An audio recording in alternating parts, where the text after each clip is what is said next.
NBC brings you Hedda Hopper.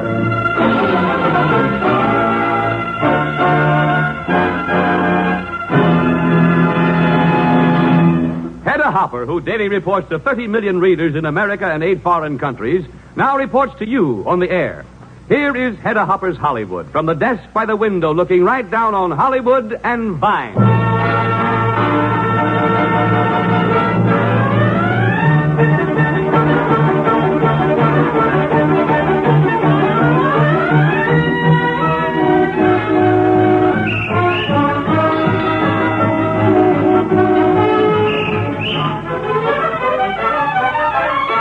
She is Hedda Hopper.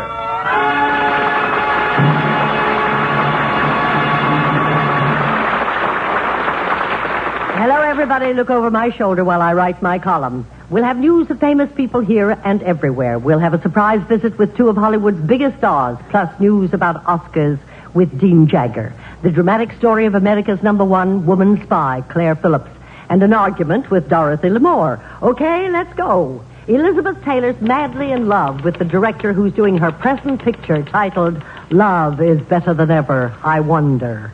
Virginia Fields telling friends in New York that she'll marry Willard Parker just as soon as he's free. Mrs. Parker says, I'm willing to go to Mexico immediately and get the divorce if he'll only pay for it. Arlene Dahl doesn't expect to marry Lex Barker until spring, she tells me. She'll wait until after Sir Charles Mendel arrives from Paris in April. Her honeymoon is all set. They'll be guests of the French National Tourist Company, which offer she's had for some time and which now includes her future husband. Only thing holding up the Barbara Stanwyck-Bob Taylor divorce is a property settlement. I still think she's still very much in love with him. Gary Cooper's in New York, and he and the family will be heading for home soon. Since Lois Andrews is working in a picture for her ex-husband, George Jessel, she calls him boss. Says Georgie, if she'd called me that when we were married, we might still be that way. What makes a movie outstanding? Well, after the story, the performance of the star is the first thing that hits you in the eye. But one of the proudest traditions in Hollywood is the list of memorable performances by people who don't hold the center of the stage, the supporting players. For instance, last year's picture of heavy bombers in the war, 12 O'Clock High. Remember how much of its impact was due to the performance of Dean Jaeger? Dean Jaeger playing the part of Major Stovall. General, I'm a retread officer. I had my shot at combat the first war. I kind of wanted to get in this one, but I guess they figured I was too old for anything but a desk. I guess they were right. See, I'm a lawyer by trade. I think I'm a good one. When a good lawyer takes on a client, he does it because he believes in that client's case, and that's all that matters. See, when I came over to England, I took on my biggest client. That client is the 918th Bomb Group, and even if I only fly a desk as adjutant, I want to see my client win its case. Yes, Dean Jaeger played the adjutant in that outstanding movie. As a supporting player, he didn't have a great many speeches, but he made every word count.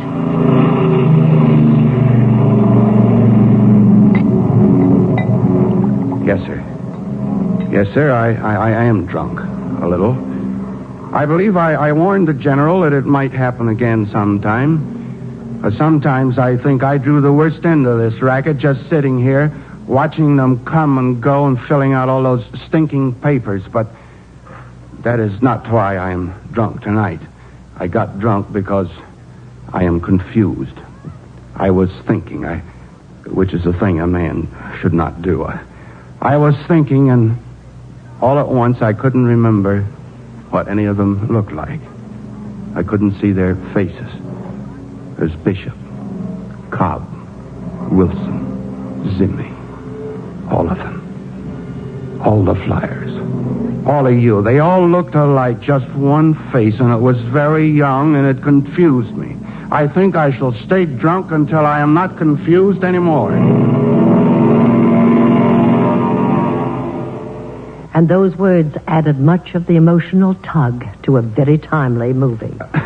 You're very kind to say that, Hedda? Dean, the reason I wanted to recall that performance with you, why I wanted to talk to you here is because, lo and behold, we're nearing Oscar time again. That we are, Hedda. So how about some predictions? Now, who's going to be voted the best actress this year? Oh, I'm just thinking about supporting players today. Yes, but you'll have plenty to say in the weeks to come about the rest of the categories, won't you? I certainly will. All right, then let's get started. Now, supporting players. Who do you think will be nominated? Well, you won it last year, you and Mercedes McCambridge. Yes, Hedda, and it was you that started the ball rolling. And I've always wanted to tell you, and before a lot of people, how grateful I was for the support that you gave me. Oh, Dean, that was nothing. I was betting on a sure thing. After seeing you in 12 O'Clock High, I knew the others just didn't have a chance.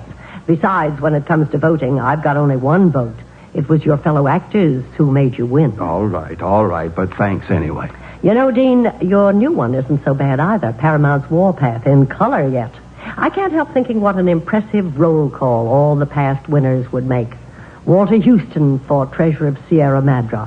Barry Fitzgerald in Going My Way. Claire Trevor for Key Largo. Thomas Mitchell for Stagecoach. Yes, Hedda, I'm proud to be on that list. You know, we were talking about this year, you remember? Now, I've performed for you, so you perform for me. Back to the typewriter, Hedda. Let's hear it. Okay, here goes. This year, among the men, it's going to be a close race. No odds-on favorite this time, like you were. But my nominations are George Sanders for All About Eve, Arthur Kennedy, who played the son in Glass Menagerie, Edmund Gwynn, the beloved Mr. 880, and Sam Jaffe for his master criminal in Ashford Jungle. There they are, 4 of them. Now, what about the women? Oh, that. I'll do more than nominate. I'll pick the winner. But the best supporting actress, it's my prediction that Jimmy Stewart's wonderful sister in Harvey will sweep the field. Josephine Hull. Well, those are certainly good selections. Okay, I've got it, and I'll be watching for the rest of your selections, Hedda. And on March 22nd, you can find out how wrong or how good I am. Goodbye, Dean.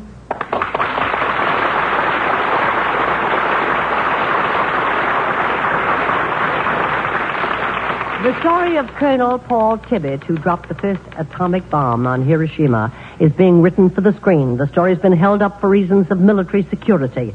The colonel was selected for the mission 10 months before he made the run, and nobody in the plane knew whether or not the atomic blast would knock the plane out of the sky. Shelley Winters goes to Puerto Rico for the Ed Gardner show, then hops to Havana to be the guest of the Cuban government. If her studio permits, she'll stay in New York to co-star with Francho Tone in Sam Berman's play, Let Me Hear the Melody. It's about a movie star who was nothing and then became somebody, and it could just as well be me, said Shelley.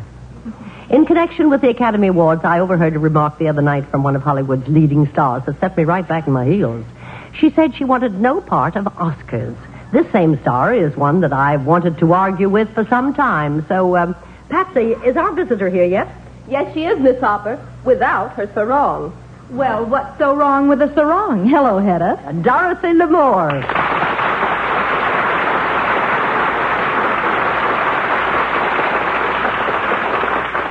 On you, Dorothy, there's nothing wrong with the sarong.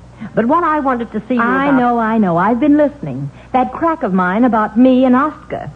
You see, all I said was that the Academy Awards are wonderful, but not for me. Oscar just isn't my type, or, to be more honest, I'm not his type. Would you clean that up for me, please? What I mean is, Hedda, he's for actresses who get a chance at real acting. But me, my biggest lines always seem to be something like, Me Island Princess. Kiss? What is kiss?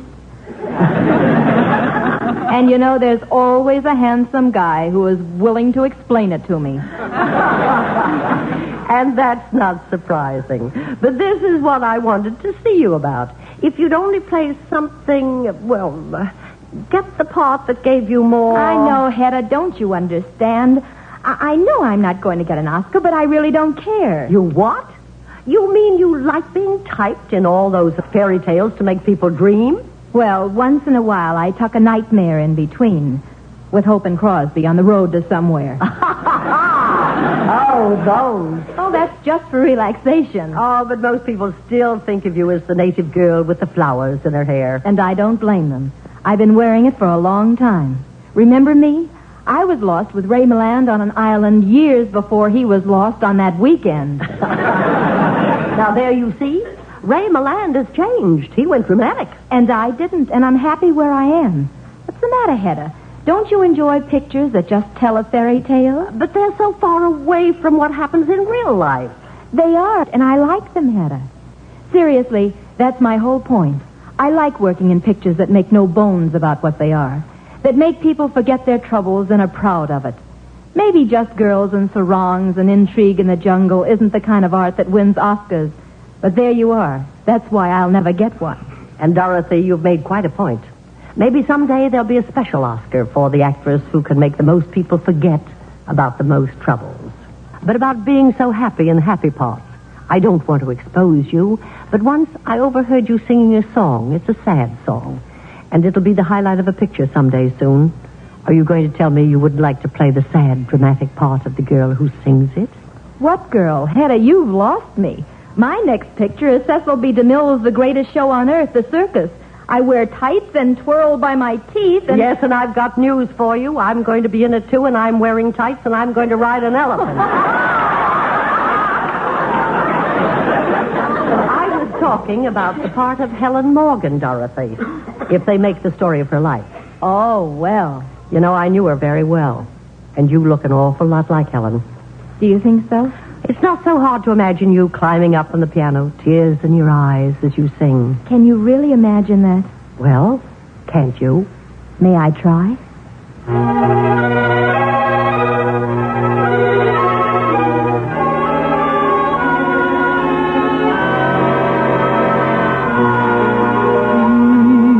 He's just my Bill, an ordinary guy.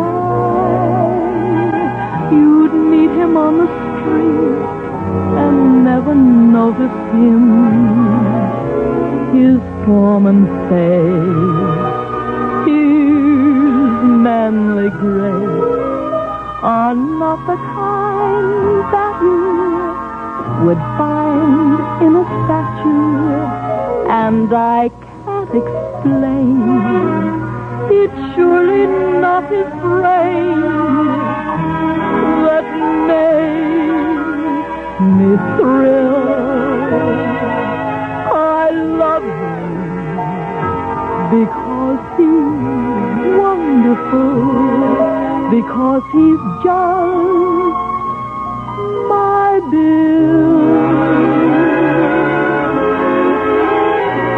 And I can't explain, it's surely not his brain that makes me thrill.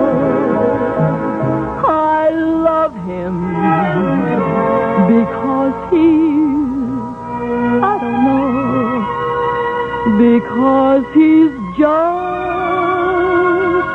my Bill.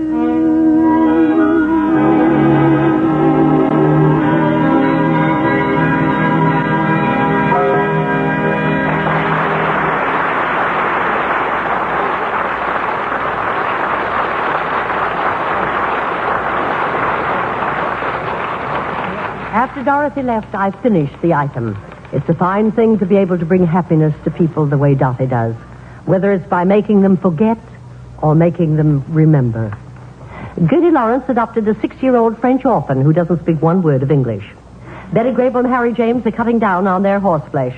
They sold 5 of their ponies, and now, poor things, they've only got 22 left.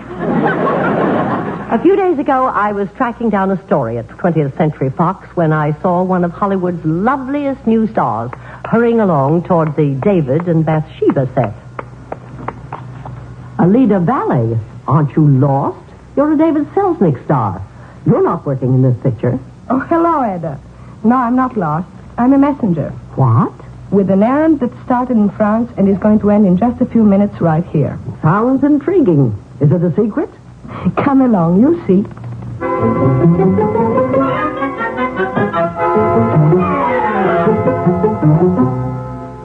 Who are we waiting to see? Who is this mysterious something for? Here he comes. Hello, Gregory. Gregory Peck. Well, surprise. Hello, Hedda. Lita, what's going on? I'll be darned if I know. Gregory Peck. On behalf of the Republic of France and its largest women's magazine, Elle, I hereby deliver to you its coveted Prix Féminin. Oh, so that's it. For your work in David Selznick's The Paradine Case, you have been chosen in a nationwide poll of France as the best foreign actor of the year. Well, how about that, you foreigner? I knew that you won the New York Critics Award as the best actor of the year, but this one's a surprise. It was a surprise to me, too. You see, Alida was my co-winner. She was chosen as the best foreign actress of the year for Mr. Selznick's The Third Man. Valley, congratulations to you, too. Voila. Now, wait a minute, not so fast. The ceremony's not over just like that.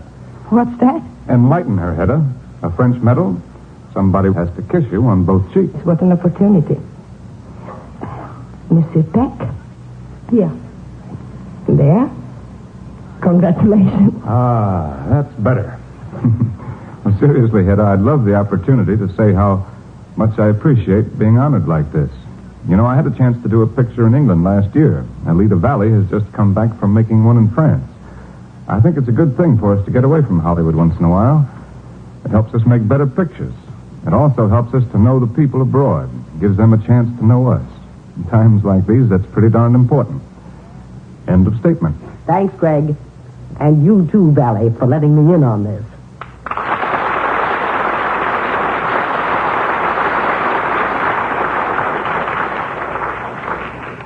I've seen important awards presented in all sorts of ways, but I think this was one of the most charming. And the speeches were the shortest. You know, it's hard to see Greg Peck these days because he's working day and night. Fred Allen, during a rehearsal on The Big Show, said trying to have a conversation with Tallulah Bankhead is as frustrating as being a kleptomaniac in a piano store. Lloyd Binford, Memphis, Tennessee censor, is in the news again. He banned Charlie Chaplin's picture, City Lights. There's nothing wrong with the picture, says Binford. The censorship is against Chaplin, an enemy of godliness in all forms. Gabriel Pascal had 2 picture commitments with Rex Harrison. But since Rex returned to the stage and wrote so scathingly about Hollywood, as well as his unhappiness while living here, Gabby has decided against making any picture with the gentleman. The next issue of Look magazine features a piece on how 9 stars stayed glamorous after 40, with their faces on the cover. It was written by Hedda Hopper. At this very moment, on a movie lot in the heart of Hollywood, David Diamond is producing a picture for Allied artists. It has all the ingredients of excitement, heavy drama, and heroism. It's a story of the last war. The scene is the Philippines, near Manila. Corregidor has fallen. It's 1942. There's the ever-present rain at Luzon and the bamboo hut, and the story that unfolds has even more than the usual share of the kind of emotions wars are made of. But mostly there's fear, suspicion, distrust.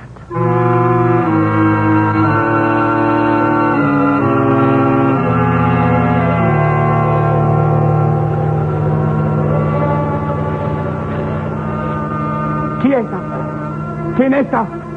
¿Qué quiere usted? No, put down that gun. There's nobody with me. You break in. I'm sleeping. American? Yes, I am. My name is Claire Phillips. My name is nothing. Goodbye. I was told you could take me to Major Boone. Boone? Boone? What is Boone? I never heard of such a man. But I could take you to a Japanese black market for you to sell that ring on your pretty little Go finger. away, please. I'm a dancer from Manila. I've been hiding in the hills just like you gorillas have. I'm an American. I want to see Major Boone. Senora, so many people hide. So many collaborate with the Japanese. So hard to tell the difference. But so unhealthy for people who come asking questions about... Stop it! Now you listen to me. I've got to see him, don't you understand? I can bring him information from the cops. I'm all right, I tell you. All right is your word for stopping people. You don't stop me, lady. Put your hands off me. That ring of mine was given to me by a soldier, a sergeant. I want to fight too, I tell you. I want to help. Sergeant, who was my husband. He died on the death march from the attack. Senora, excuse.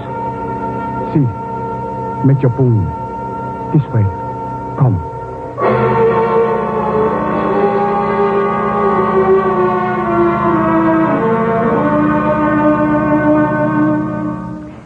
it's the story of a woman named Claire Phillips, a woman whose whole life had been invaded and crushed, but who dedicated herself to fighting back against the Japanese.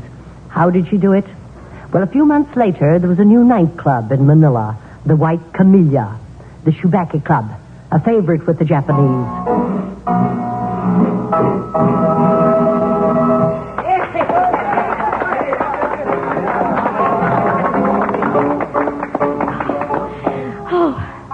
Play louder, poor thing. I want a chance to catch my breath. Hello, boss. Oh. If I play louder, they cut off my throat. So, all right. If this war goes on much longer, I'm going to teach you how to play a third tune. Oh, good fight. Then in China, I will open a studio. Professor Po Sing, how to make jazz hot in 3 easy lessons. Oh, they not like my piano. They want you. Listen, still clap. Want more dancing from you. That's what I'm here for. But it is after closing time, boss. So many are so drunk. But if you dance for them, you cannot talk to them, boss. But look who is here. The Admiral himself. Those other Navy officers. I know. There is Yashamata, captain of a submarine. And another one. You will miss a great chance, boss. Major Boone could use the information they might have. Be quiet, I said. But all together at one time. It is almost as though... Oh, boss? Yes. Coincidence, isn't it? And the Japanese officers like my part. What is going on? What is special about tonight that you have? Play your other tune, Professor. I'm back with the fans again. And I'm going to dance until dawn if I have to.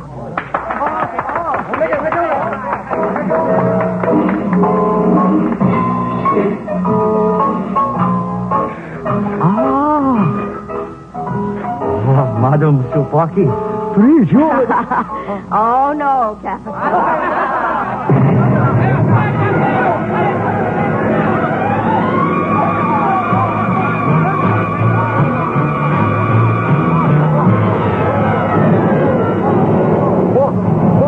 Are you all right? Take it easy, Posting. You've heard B-17s before. B-17? At last I can stop dancing. They're just bombing the harbor, that's all. Well, if we got all their drunken Navy captains together tonight, then their ships are all together, too, aren't they? In the harbor. In the harbor? Yes. Oh! Bottoms up! Drink, boss! Bottoms up!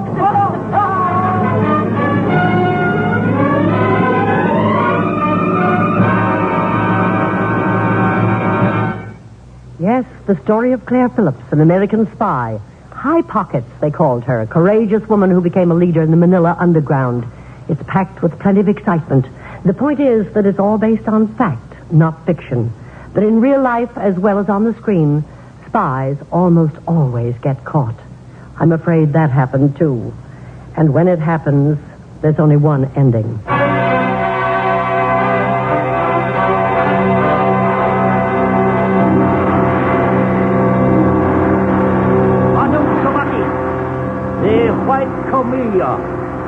Mrs. Phillips. As Imperial Intelligence Officer, I have been mortally shamed by the enormity of my ignorance in not capturing you sooner, in letting you so long rob Japan to aid America. And now, you refuse to answer our question. Our torture only makes your memory worse. Stand up! Stand up! Mrs. Phillips, it is my assignment. It is my pleasure to crush your Camilla, to condemn you to death.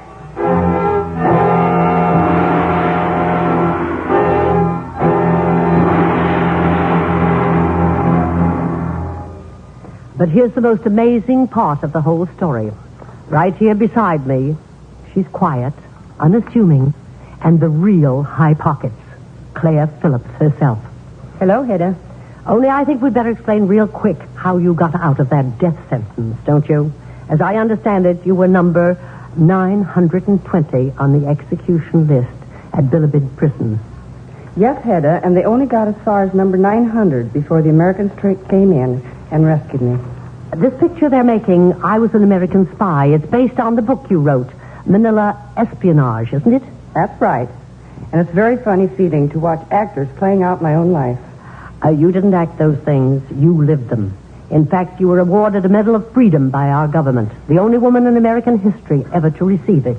You not only spied on the enemy, but you smuggled messages and money and so on, back and forth, to the guerrilla leaders. Only tell me something, Claire. Why did they call you High Pockets? Well, the messages, the easiest way to hide them was to carry them in my bra. So, High Pockets. Oh, Claire, we're so proud to have you with us.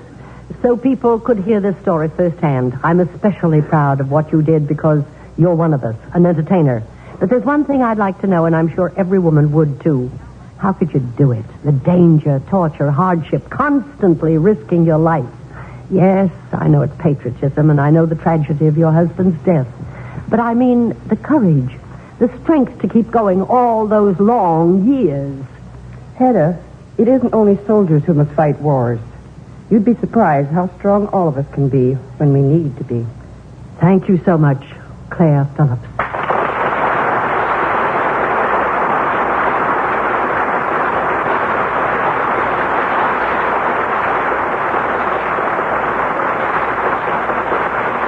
Yes, the diplomats make the commitments, the generals plan and direct the battles, but it's the little fellows, you men and women, who fight the wars. It's the little fellows on whom depend the success or failure of a cause which ends in war. You've just heard the story of the courage and patriotism of a dancer in the Battle of the Philippines. She carried no diplomat's dispatch case. She wore no stars on her shoulders. But in the end, the stars showed brilliantly in her crown of patriotism and love of country. Within her soul burned that fire which all patriots possess. She wasn't afraid of guns, imprisonment, no, not even death. She was ready to give everything for the cause of freedom. Would you and I disregard danger, personal fortunes, even death, as she did? If the time ever comes, God forbid, we'd better. Or the conflict will be lost before we know it. Yes, the diplomats may decree, the generals plan and direct, but it's the little people who win or lose wars. The little people, the everyday citizens like you and me.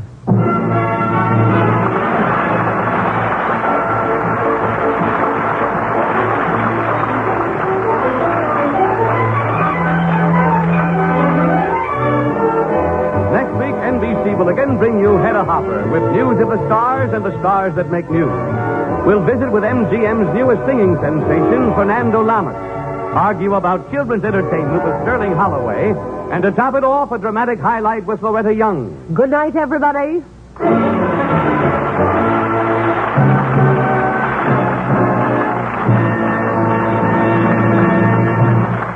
And make a date for next Sunday for Hedda Hopper's Hollywood. From the ringside seat, the desk by the window looking right down on Hollywood and Vine.